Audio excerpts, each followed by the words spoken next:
So let's talk a little bit about sales and negotiations as a founder. Really, it comes down to, for me, three core areas that I'm focused on. One is process. Why? Well, ultimately, sales is much more of a process than anything else. It's not magical. It doesn't happen randomly, at least in my experience. It comes from a consistent drumbeat of engagement, of messaging, of positioning, of a combination of cold outreach, where founders are reaching out to their network, they're reaching out to their network's network, they're doing everything they can to connect with these random people. And this is like, I'm talking LinkedIn, doing some cold outreach to people that they've never spoken to before. They're also doing warm outreach, where they're talking to people within their network that they already know, they already have warm relationships with. They're already either in the industry, or they are the customer base, or they're close to the customer base that they're trying to engage with. They're following this consistent drumbeat of process where they're gathering leads, they're engaging the leads, they're following up, they know that they have the right legal documents or information or frequently asked questions, whatever it might be, to actually get through from A to Z the process to close them. So often founders, they're almost like not ready for the sale, in the sense that things will start going well, but then they don't have the documents, they don't know the next step, they don't understand how to move things forward, and then things end. And just because you don't have a product or you can't charge them revenue doesn't mean you can't, close them for all intents and purposes. Sometimes closing is just registering their interest and getting them to officially submit their name, submit their email, sign a letter of intent, whatever it might be. Next is framing. So many founders, this is one of like those golden asterisk points.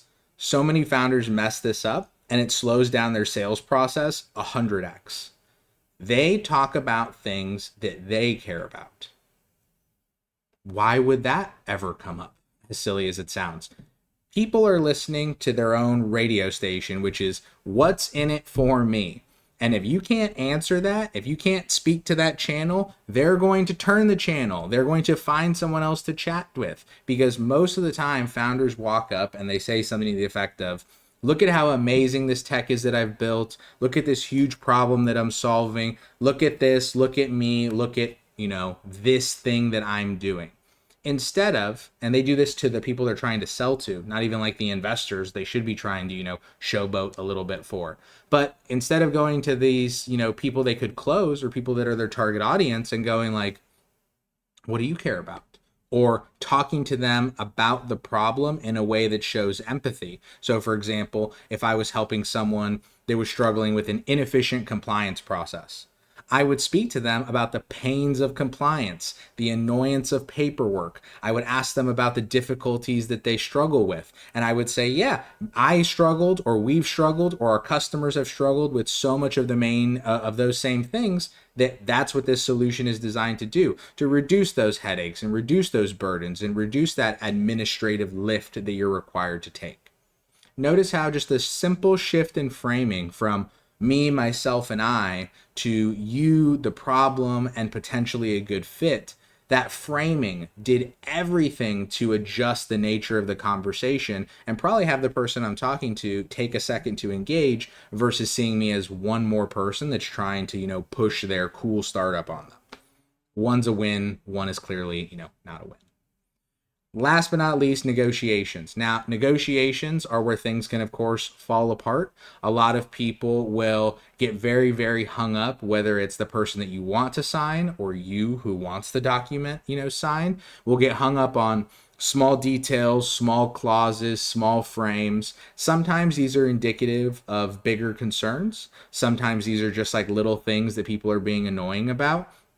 But sometimes these are really important matters that need to be addressed. And unfortunately, not everybody is the best communicator. So when you're negotiating with someone, similar to the framing point, it's not just an exercise in what do I want, how do I win? It's is this a good deal? Is this a deal I would take? Do I, if I was them, would I feel like I'm winning here? Because if they don't, if you wouldn't feel like you're winning, why would you accept? Why should they accept? So by understanding what they want and what you want and how to vet them and how to speak to them and how to negotiate with them, you can see that just by having that little bit of extra dose of empathy to focus on them versus you, your entire sales and negotiation process as a founder can be 1,000x easier.